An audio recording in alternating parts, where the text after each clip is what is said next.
You're welcome back. It's talk time. An investigative report by intelligence magazine Economic Confidential has revealed that Nigeria's federal and state governments shared a total of 2.6 trillion naira from the Federation account in 2016 in spite of the prevailing recession. Well, we're now joined by an economist, Henry Boyo. He needs no introduction. But before we go into all of that, the discussions, let Mike, let me go to my wall. But first off, let's say welcome. See you. It's good to have you on the show. Welcome. Thank you. All right, let's get to my wall and let's have the discussion from there. Okay.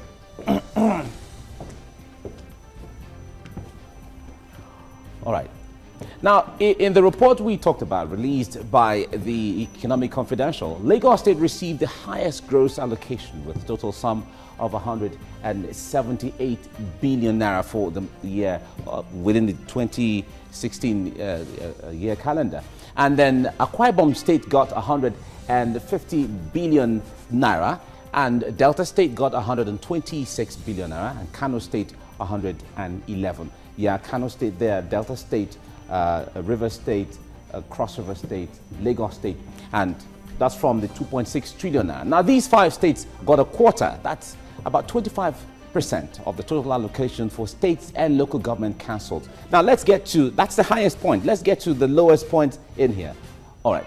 Now, the lowest recipients in the allocation, one is Gombe State, got about 46 billion naira, and by Ekiti State also, and as well as Nasarawa State, that got 47 billion each, with Kwara State 49 billion. That's the lowest point of things. Now, moving ahead.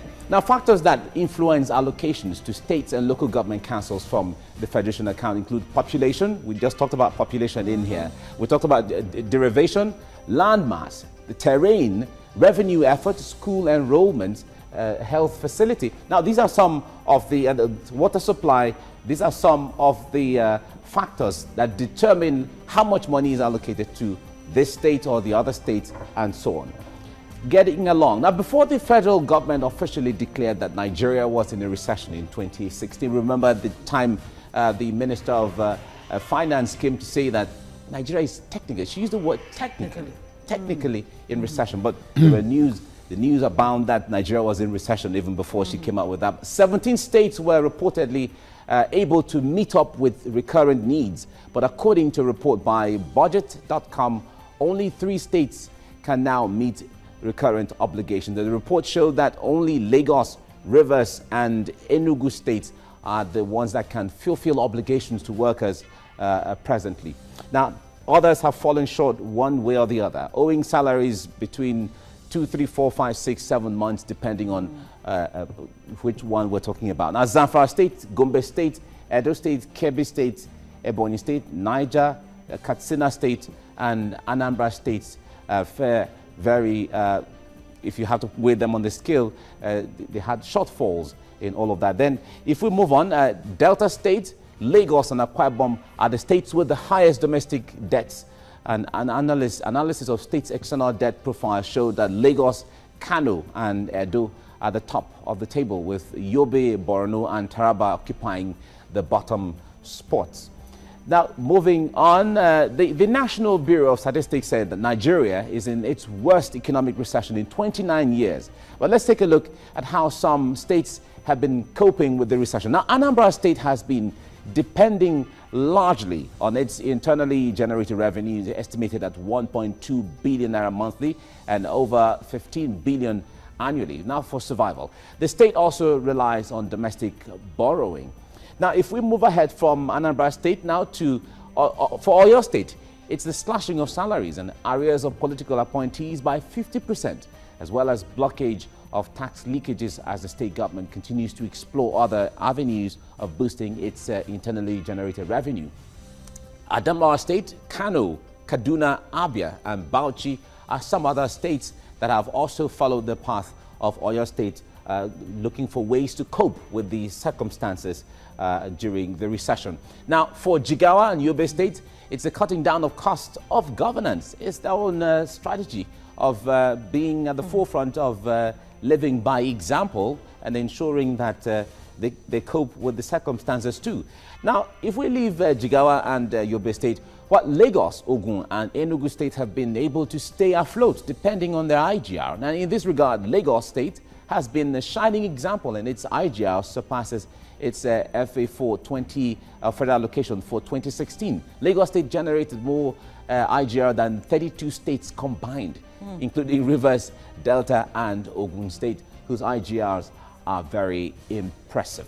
Now, if we ask the question, let me ask Harry in here. We have had lots and lots and lots of monies, if we call them running into billions that have been allocated to states. Has there really been, on the overview, has there been justification for all of this monies allocated to states combined with the generated revenues from different states to the average Nigerian? Thank you, Mike. I think we should be careful here when you say too much money, whether too much money is actually available. 2.6 trillion naira is about $8 billion.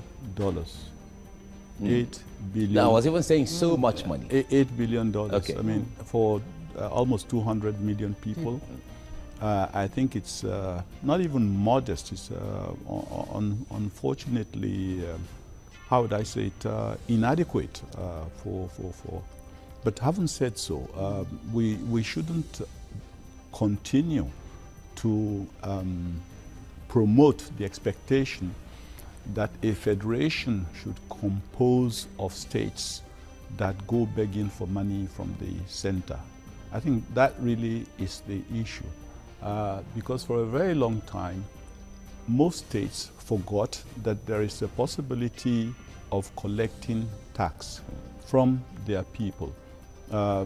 Why bother to collect tax when you could, at the end of the month, take a trip to Abuja and come back with a suitcase full of money? So the amount in question is not impressive at all. And the reason why people focus on the spending of government, even though that is important to drive an economy, is that they believe that it is the budgets of states and the federal that actually will drive your economy. How much is the total amount of the federal budget? Even this year, 7.3 trillion or whatever, that's about $25 billion. That's peanuts for a country with 200 million people. So really, it isn't the amount that government spends that is the important thing. It is the spending that is available in the private sector. That is what drives growth. Economy. Unfortunately, we focus on the size of the budgets and things like that, which is rather unfortunate. You said something in your contribution there, that we cannot continue to promote the idea of states going to federal government to get money and all of that. Are you saying that we should scrap it? There are those who are saying, on the one hand, that look, there's a need for fiscal autonomy or fiscal federation or fiscal restructuring and all of that. Is that what Nigeria needs to solve this problem once and for all? Well, put it this way, Ngozi. If you ever decided that a state was created so that it could be supported by the center, then the essence of that state creation is probably worrisome, because a state should be able to take care of its needs. And it's rather unfortunate that within the structure for making these allocations or dividing the booty kind of thing, you make population a positive issue. To my mind, population should be a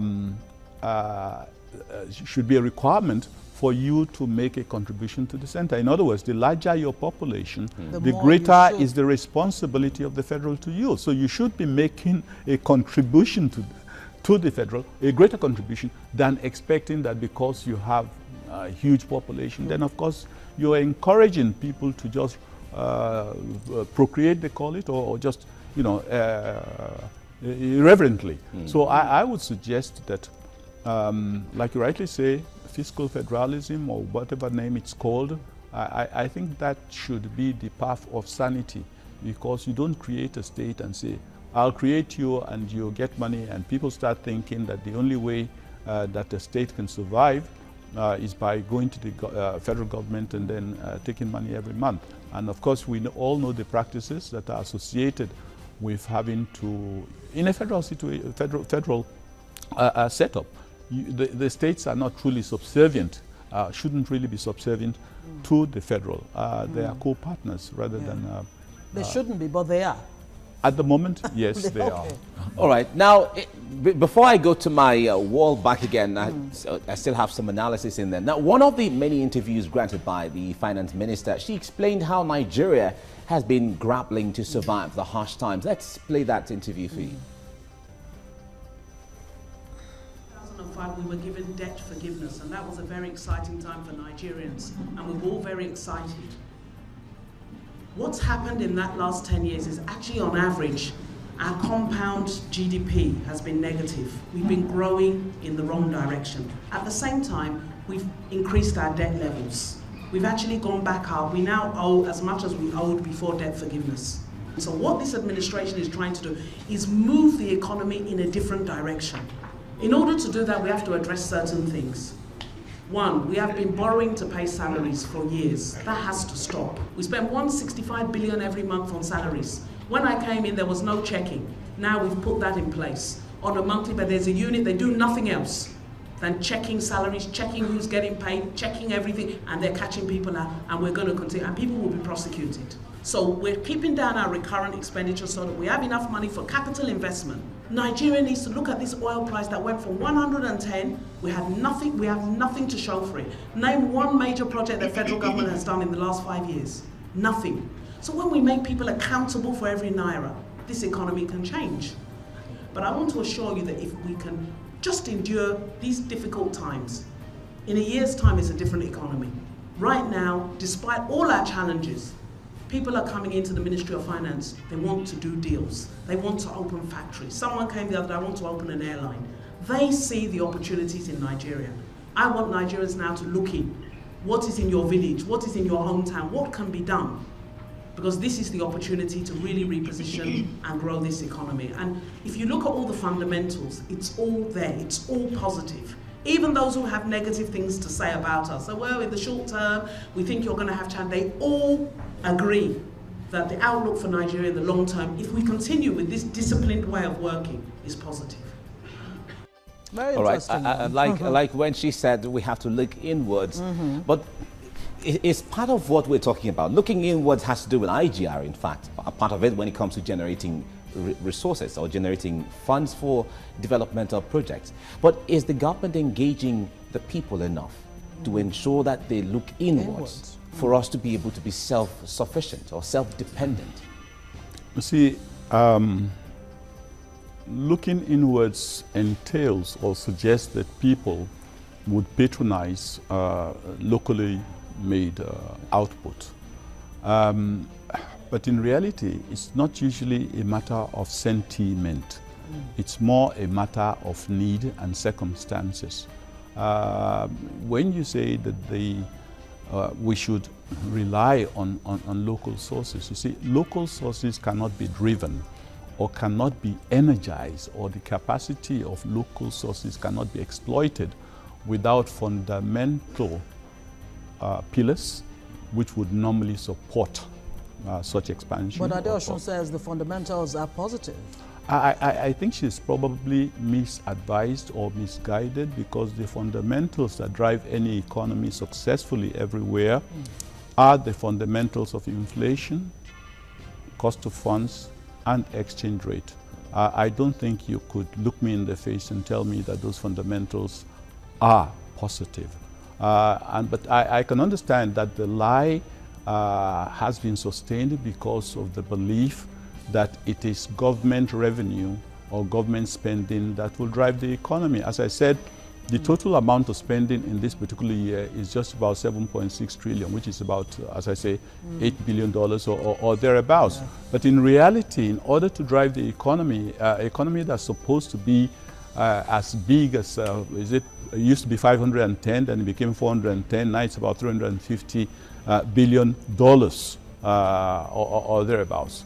You would require the full mobilization of the real sector, but that can never come about as a result of sporadic interventions. The basic platform of low rate of inflation, certainly not 20%, and that has not stopped, it's still rising. Successful economies everywhere, they would be alarmed at inflation at above 2 or 3%. Okay?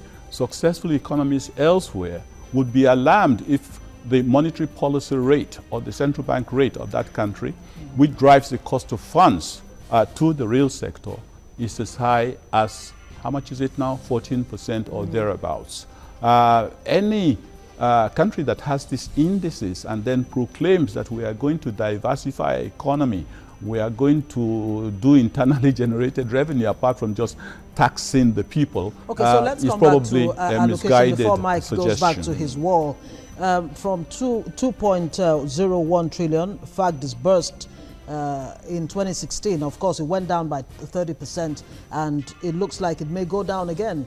That was first half of 2016 compared to 2.89 trillion in first half of 2015. Now, what factors do you think are responsible for this drop? And then again, should we have a situation where you actually have the federal government getting a larger chunk of the allocation as against the local government and the states? Those are the people that are closest to the people, if I could put it that way. Shouldn't it be the other way around? I don't think it's a question of good judgment here. I think it's a political question. I mean, your question is very straightforward, and the answer is also very straightforward. You know what the answer should be. But it's a political trap in which we have found ourselves, and we need to be able to extricate ourselves from that trap if we truly want to grow. Because you cannot expect any system to grow if reward is based on not on performance, but on factors which are not related to making anything work. All right, let's get back to this, or we'll be going on a break very shortly, but let's establish what we're doing now. In spite of the nation's poor economic performance in the year 2016, some states still contributed greatly to the country's revenue. Now, revenue generation in these states for 2016 were higher than the previous year, even though we had recession going in there. Now, let's get to, fine. Now, states like Lagos, Ogun, Delta, Kano, Edo, Kwara State, Adamawa State, Kogi State, Plateau State, Benue, Yobe, Kaduna, and Zamfara recorded higher figures for the year, even though there was recession. Let's move on. Now, according to a breakdown of figures contained in the Joint Tax Board, the State Boards of Internal Revenue Report 2016, most of the states raked in additional revenues through road taxes, pay-as-you-earn, direct assessment, MDA's revenue, and other taxes. Now, some states looked into other ways of shoring up revenue for their development, since revenue from the sale of oil declined greatly, meaning a lower federal allocation for states. Let's look at some states and how they have fared in the recession. 2016 was really very interesting. Now, Lagos State is the financial center of the country. The state's effective use of its internally generated revenue ensured that it is not affected by the recession with or without the allocations from the federal government. Another state that has managed well so far is Imo State. Imo State, the new focus on agriculture has helped the government to increase its internally generated revenue volume in the year 2016. Moving ahead, we have Bayelsa State, local population engaged in fishing on a subsistence and commercial level. That the state is also a beneficiary of the 13% derivation as a major oil producing state. And in addition, the allocation from the center, no matter how small, has helped the state stay above water or stay afloat, as the case may be. The Kano State is the second largest industrial center in Nigeria. It is the largest state in northern Nigeria with textile, tanning, footwear, cosmetics, plastics, pharmaceuticals, ceramics, furniture, and others, including agricultural implements, food and beverages, dairy products, vegetable oil, animal feeds, all of that. Now, Kano State is a major center for the production of export of agricultural products like hides and skins, peanuts, leather, textile, grains, and cotton. So in 2016, Kano State didn't do badly at all. It did very well in internally generated revenue in the state. Let's move on. Now, Oyo State has vast arable agricultural land that keeps its large population busy, although the state government is indebted to workers. Some of the civil servants still practice subsistence farming as a way of survival and not depend on government. Rivers State is another state known for the production of yam, cassava, cocoyam, maize, rice, and beans, coconut, oil palm, and a number of cash and food crops. Although when it comes to yam, someone's going to ask, River State, River yam? State? I mean, I'm River State, yam? River State, well... I would have thought it's your state. Yeah, Benue State, when it comes to... It's called the food basket. The food basket. All right. Now, the state has reverted to agriculture to maintain its population and the economy. Now, the fishing industry is an important sector in that state. We've heard of oil spillages, but certainly they've still done well. Let's go on a break, and then we come back to dwell on this topic we're talking about. Stay with us on TVC Breakfast.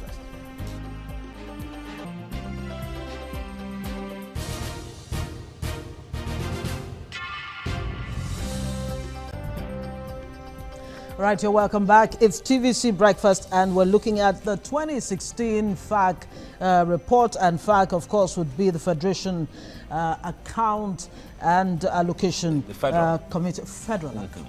Federal. Yes, federal. And our guest is Henry Boyo. He's an economist. Now, FAAC disbursements seems to have followed the trend in oil prices, exposing Nigeria's overdependence on oil. Now that it looks like the price of oil is looking up, around $57 a barrel, do you expect there to be changes with the Federation account? You already have a situation where there appears to be an acute shortage of funds. So if the opportunity comes to receive more income as a result of the higher crude oil prices, I'm sure the government would gladly adopt it or accommodate it.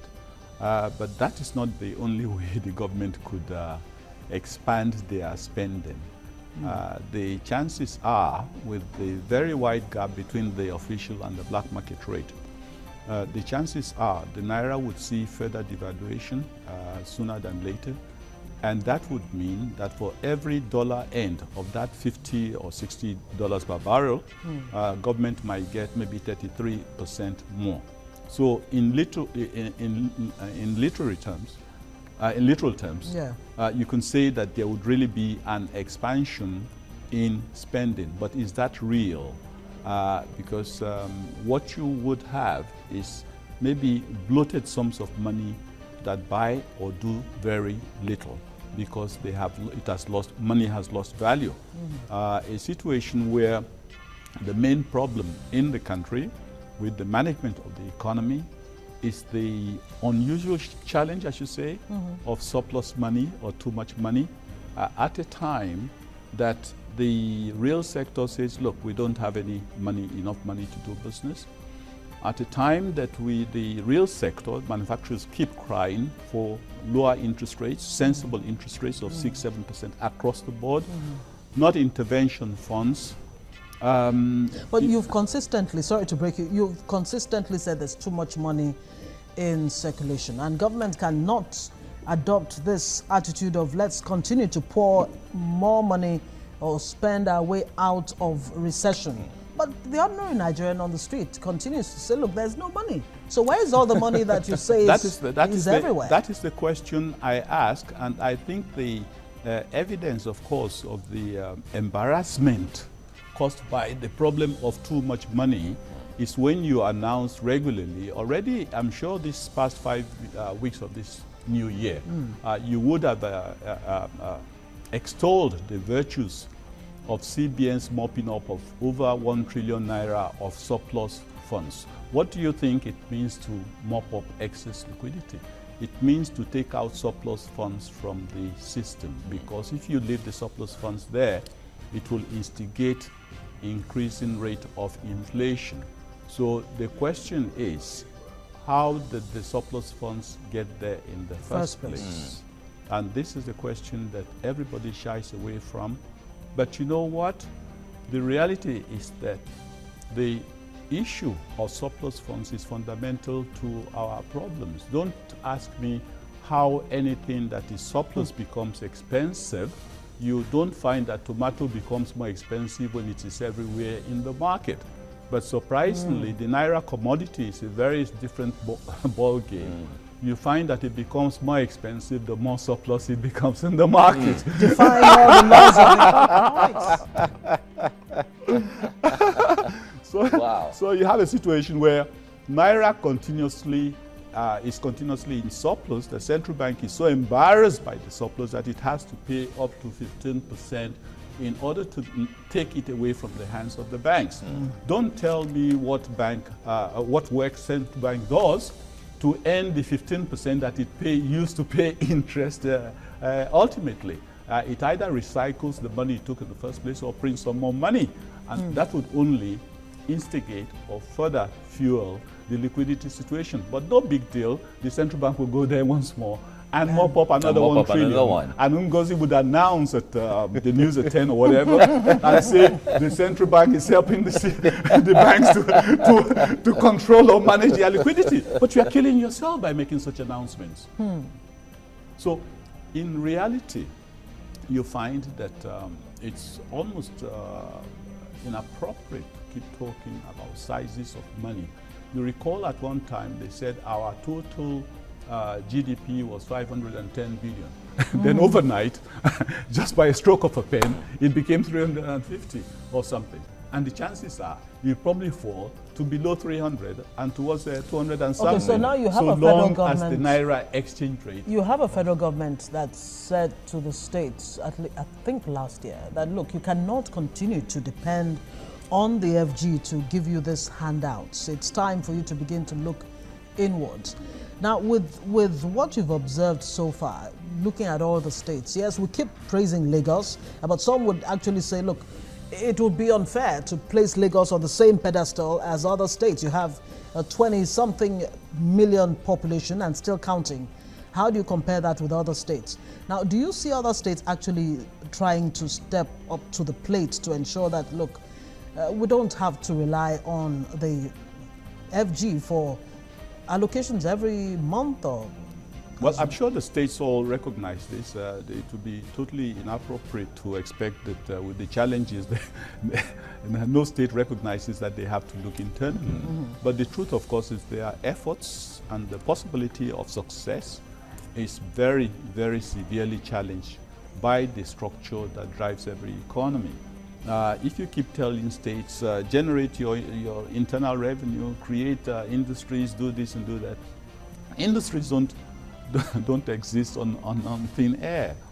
They must be supported by certain indices. You cannot continue to depend, as I say, on interventions in order to grow your economy when whatever quality of intervention you put across as intervention should be the standard in the first place. In other words, you don't say I'm giving out intervention funds to any particular sector or some sectors for 7% or whatever, and all the other sectors can go look for 30% or thereabouts. If you ask a state, go do your internally generated, the states must have an environment where people can borrow cheaply in order to do whatever they want to do. The state must have what you might call consumer demand. If the total spending in that state becomes inadequate, should I say, or inappropriate or insufficient, inadequate is the right word, because of the rate of inflation, the person who was earning in the village 5,000 naira a month 6 months ago probably has 50% less command over the purchasing power of its money than now. So you find it's almost impossible. It's facetious to say states go and do internally generated revenue when you have not created what they call the enabling environment. The enabling environment means that inflation, not in the federal alone, across the board, inflation should be 2%. So you can continue to buy the same things you buy, or you buy some more, but not a situation where every year, whether you are in the state or in the federal or whatever, you lose 20% of your income and you are able to buy less and less,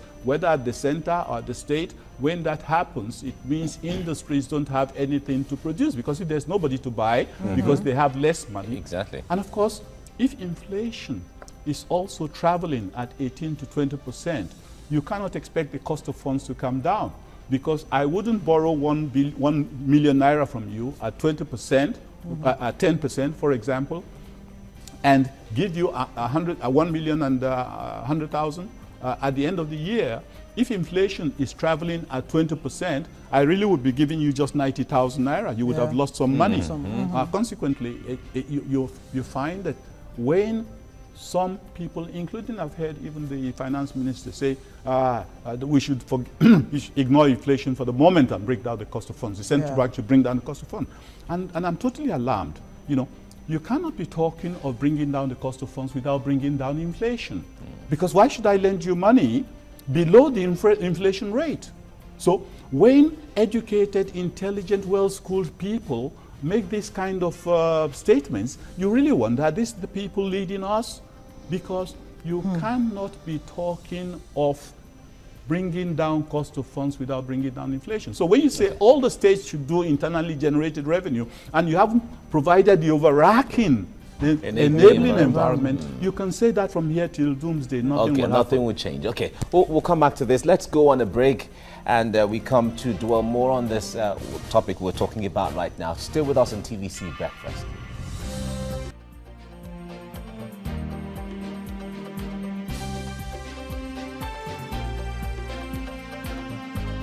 Right, if you're just joining us, you're watching TVC Breakfast. We've been talking about the Federal Account Allocation Committee and funds from there to states, and how the states have been faring in Nigeria. Reports for 2016, the year Nigeria officially went into recession, has been very dramatic. Some states had a very rough time. Other states had a way of looking inwardly, if I have to use the words from the Minister of Finance and the call from many analysts that we should look inwardly. Some states were able to break even and stay afloat. We have this morning an economist, Henry Boyo, with us. He's been enlightening us and talking to us about this. Now, Henry, let me come on this. Every year there are projections from the budget. The federal government has its own with its billions. The states have their own. The local governments have their own. All of this money is projected, money is projected, money is projected for the same people or for the same Nigerians, wherever you reside. Is there a way that federal and state governments and even all the strata of governments can have a synergy in their projections so that the budget can be uniform in such a way, or synergy in such, there should be synergy in such a way that they don't work at cross purposes? Money is going here, money is going here, every state determining where they want to go, the federal government determining where they want to go, local governments having their own. Is there a way there can be synergy with all these projections? That should not be a lesson that should be taught to anyone. There should be a natural movement towards efficiency in whatever you do. But I can see that you are still fixated on the possibility of growth that is totally dependent on government expenditure. And I keep saying you make a big mistake, because the amount that governments spend is relatively inadequate to drive the economy. The amounts that should drive the economy are domiciled in the banking sector.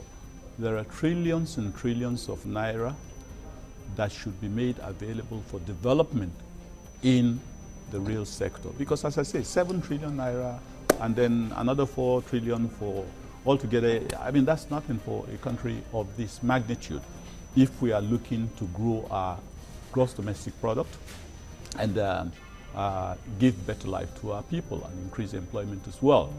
What would do that, I need to emphasize once more, so people don't get too expectant that government spending will transform much. If any historical evidence is to go by, trillions have been spent by government over the years and nothing has come out. But those things that should give the private sector the capacity to actually put Nigerians to work, those opportunities are being denied by the central bank's policy that drives inflation nearer now to 20%. And as I mentioned earlier, with inflation at 20%, cost of funds must be over 20%. There is no arrangement that you can do locally to grow industry that would succeed.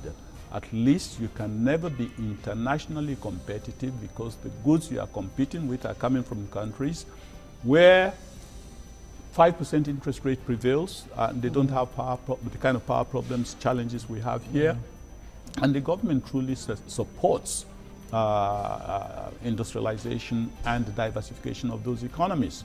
But you cannot be paying lip service to diversification and growth of the economy when the blood that should drive that growth, you ignore it as if it is totally unimportant. More like stifled. Now, the NEITI, the Extractive Industries Transparency Initiative report, actually said that this drop in allocation, whether at the federal, state, or local level, do have very dire consequences. What do you think are the fallouts? What would be the consequences with this steady decline in allocation? Well, I think whoever made that statement is being alarmist. I mean, we've had dire situations for God knows how long. I mean, you know, we've had situations where we have all condoned an arrangement where we pay a cost for nothing. We sustain a system that is not designed to drive industry.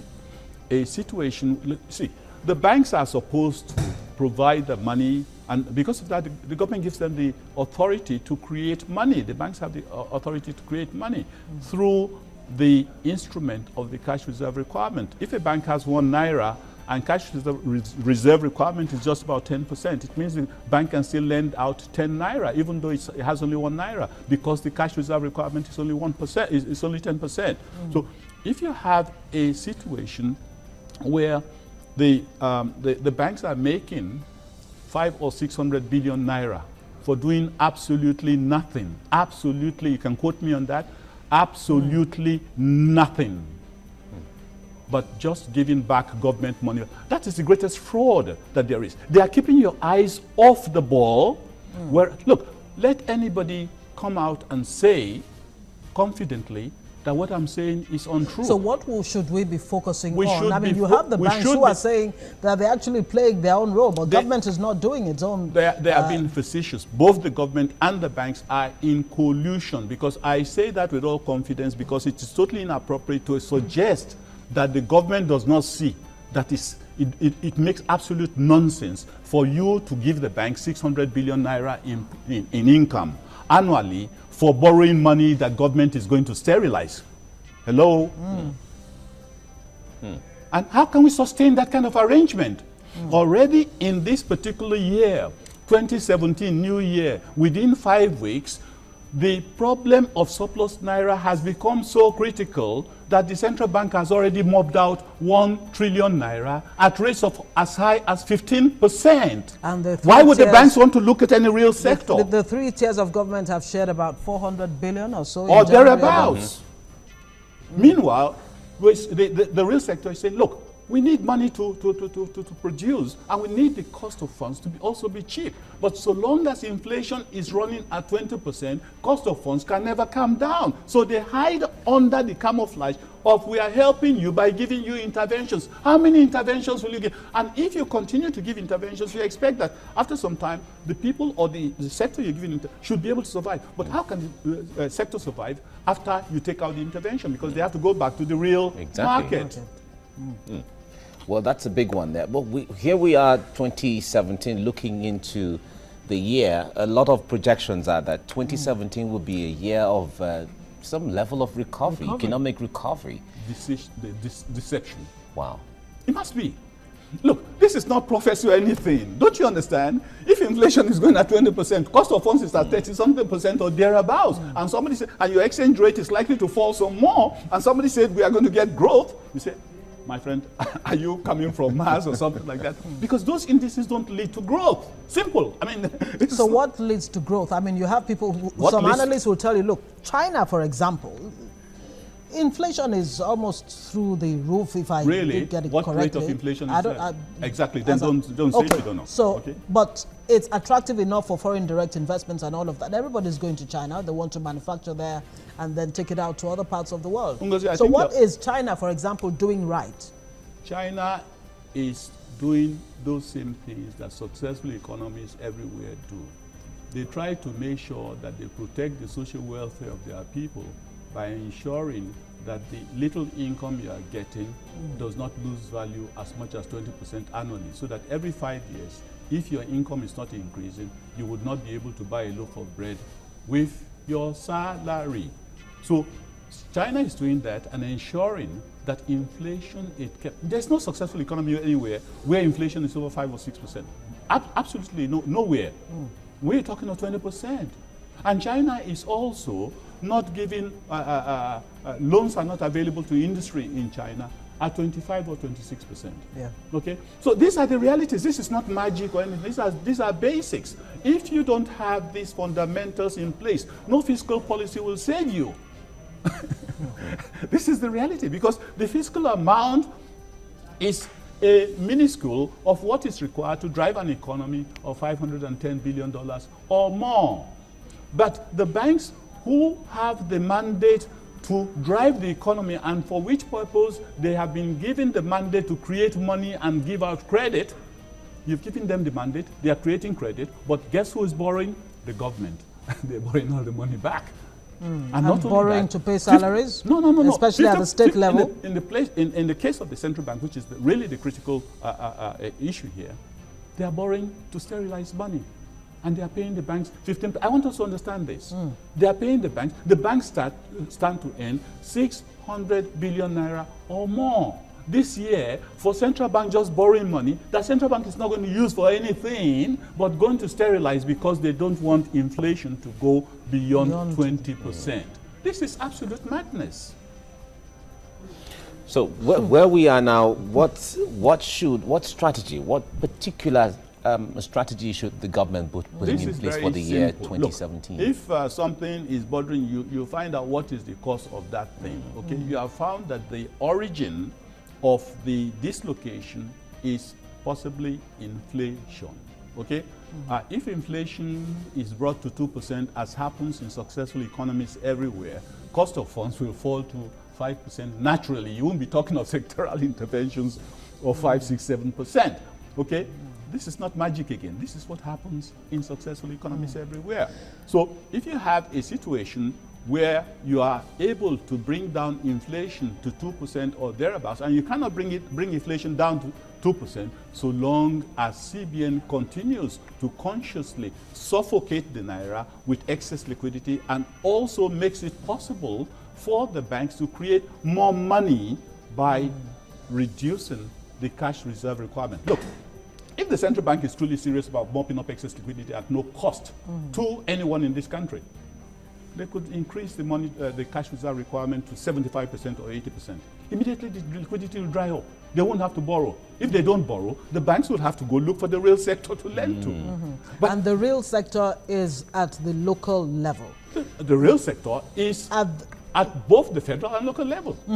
There are many people who would say, just like yourself, economists like yourself, financial experts, who will say that, look, there is a need for the local government to actually be the driver of the economy. How can we get it to that point where the economy is actually driven by the real sector?